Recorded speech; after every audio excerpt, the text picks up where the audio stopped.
In other words, there's two competing kind of female voices in the narrative. There's the one that listens to God and brings back a message from God. Here's what God said to do.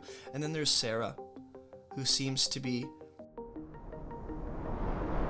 Now let's just think. What did God just say in Genesis 15? He told Abram, your descendants will be oppressed. And we know that's Egypt.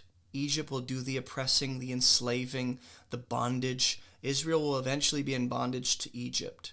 Isn't it interesting that the next story, right here in Genesis 16, is Abram, this chosen patriarch of the faith to produce the Israelite nation. Him and his wife are conspiring to oppress and abuse an Egyptian servant. There's a tension between the people of Abraham and Egypt, and that continues down the line throughout the Old Testament, but it seems to have its origin in this story. So I think what we see here, this oppression, Sarah dealing harshly and Hagar fleeing, it just reminds me of Genesis 4, when Cain is jealous of Abel and mistreats Abel by killing him. And unlike the persecuted Abel of Genesis 4 who is killed, Hagar here being persecuted doesn't get killed, but she runs away, right? But in Genesis 4, it's Cain who's exiled and kicked out and removed. Here it's Hagar who does that to herself, removes herself. So is there possibly any connection there? Very likely. Either way, it's relational tension due to sin, disrupting human relationships.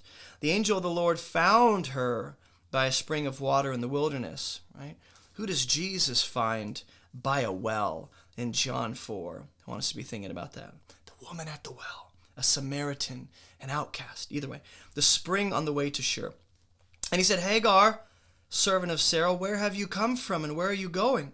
She said, I'm fleeing from my mistress Sarah. How is she so casually having a conversation with the angel of the Lord, right? Let's think about when Adam and Eve were exiled from the garden. What did God put at the entrance to the tree of life, to the way of life?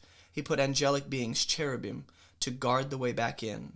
But in this story, the oppressed individual, the consequence of sin is this woman, is she flees and runs away from Abram and Sarah, and instead of an angel guarding the way back in, it's an angel who is sent by God to go and rescue her and bring her back, because she's the victim that's cut off because of someone else's sin.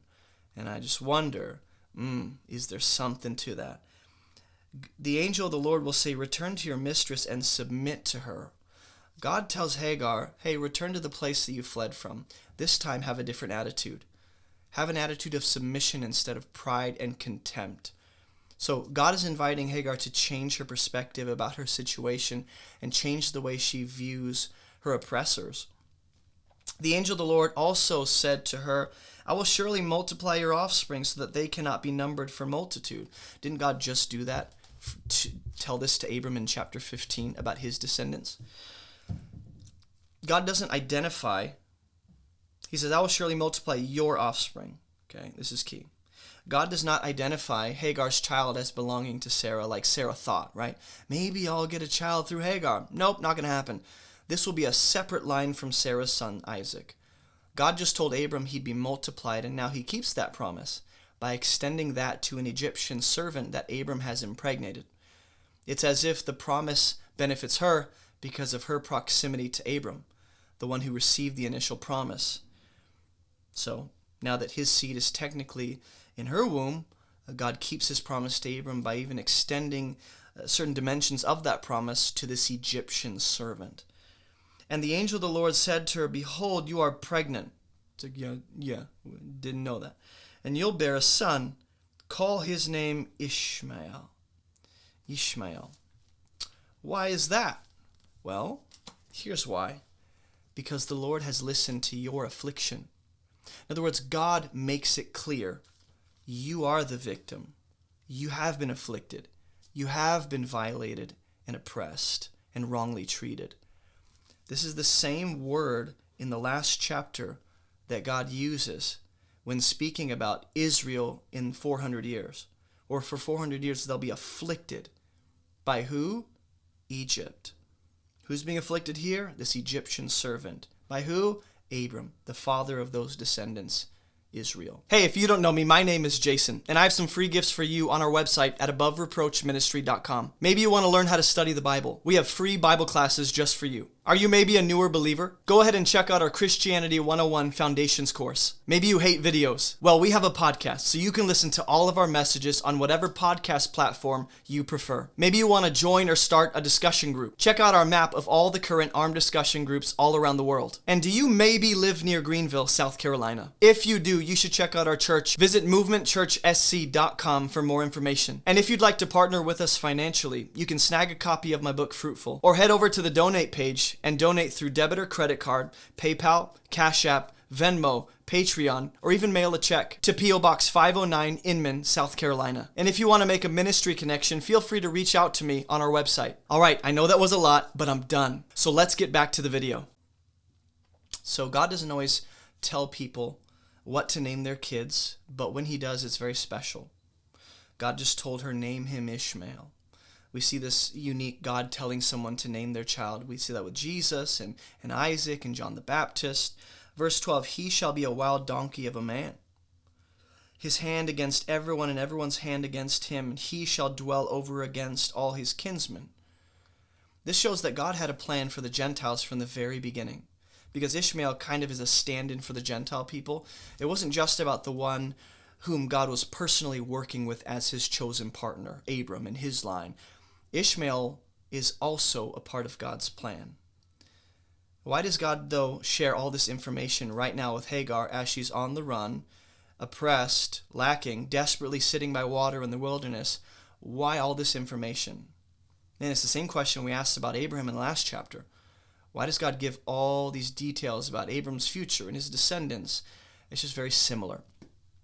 This time, though, God takes the time to have the same personal interaction with an Egyptian servant that God has shown towards Abram, that personal dimension of, I see you, I care for you, I notice you.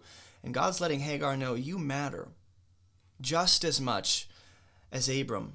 And it's not just about Abram and his little world. It seems as though God is letting Hagar and all future generations know that God sees the oppressed, God sees the victim. God is working even outside of Abram's descendants through Isaac in different ways. And so she called the name of the Lord who spoke to her, you are a God of seeing. For she said, truly here I have seen him who looks after me. Abram and Sarah don't have her best interest in mind, right? But God sees her. God finds her. Just like God found Adam and Eve in their nakedness and clothed them and spoke with them and invited them to be honest about where they're at. So right after God says, call your son's name Ishmael, she turns around and she calls God by whatever he is in this moment to her. Based off this experience she just had, this encounter with the living God, this is who God is to her. So it's interesting. He goes, call his name Ishmael, and she goes, you are a God who sees me. Seems to be more about the God who sees her more than it is about any descendants they could have. Those are just extra. She knows God as the one who looks after her and cares for the oppressed and the victim. She sees the God who has always seen her, but she's now aware of it. Her perception has been altered. Her eyes are opened. It's enough for her to be simply seen by God. Just as Jesus saw the blind man who didn't see him in John's gospel. Therefore, the well was called, I have a lot of calling here. Call his name Ishmael. You're a God of seeing. Call this place. It's called Bir Lahai Roi. It lies between Kadesh and Bered. And Hagar bore Abram a son. Not Sarah, bore Abram a son. And Abram called the name of his son, whom Hagar bore, Ishmael. Right? I wonder, did Abram, or let me say it like this. This is Hagar obeying God and submitting, like he said in verse 9. Now, did Abram think this was the son God promised to give him? Like he's got Ishmael, Hagar produced. Did he know that this was not the one God intended to use? How was he convinced enough by Hagar's story? Because imagine Hagar comes back and goes, God found me, he saw me, he told me this, name him this. How was he convinced enough to name his son Ishmael? In this case, he actually listens to Hagar, who listened to God, which is a different woman, juxtaposed to Sarah, his wife. In other words, here we have an oppressed Egyptian servant who listened to God, and God listens to her voice, or Abram listens to her voice, right? And right after Abram listened to Sarah's. In other words, there's two competing kind of female voices in the narrative. There's the one that listens to God and brings back a message from God. Here's what God said to do. And then there's Sarah, who seems to be conspiring and scheming and not trusting God. And not to paint Sarah in just a bad light. In this story, though, she does play the role that is very similar to the servant. Hey, don't forget to like this video and subscribe for more biblical content just like this. We have hundreds of videos, but you might be most interested in these ones right here. Also, visit our website for all of our free resources and classes. And thank you so much for partnering with us financially to make this ministry even possible. Keep moving towards Jesus, and I'll see you in the next video.